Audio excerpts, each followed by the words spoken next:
Hello, Derek here. This is just a quick troubleshooting tutorial for the Sunset Corridor main training room.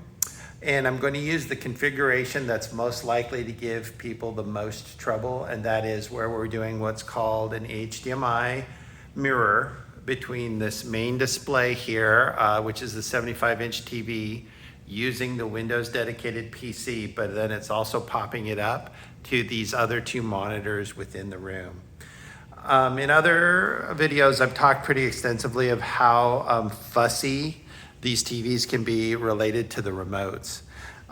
We're able to use the Training 75 remote with that TV fairly consistently because we're pointing right at it, but it's not hard to wind up triggering volume or turning on and off with these other TVs.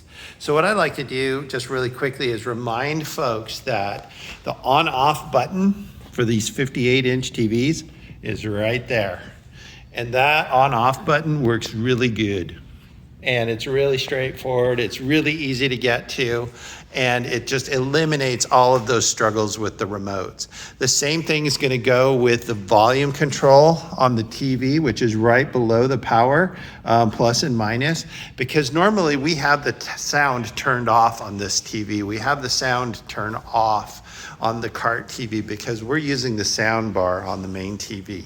And so if we go ahead and use that manual on-off button and we use those manual volume controls, that lets us not have to hassle one remote talking to two TVs, and it's really kind of irksome.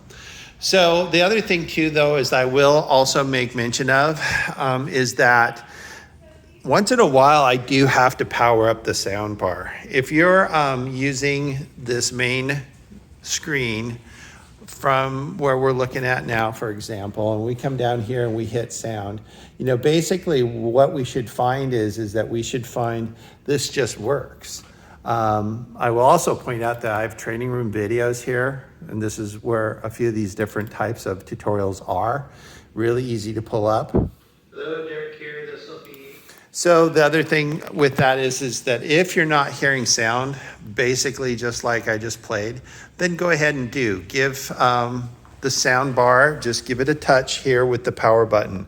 Now do me a favor, again, adjusting volume, let's use the manual controls on the sound bar, because believe it or not, it's just easier to do it that way, because if we do use the remote, sometimes we're turning on more than one TV's volume, which just is a bit of a time waster. So manual controls are good.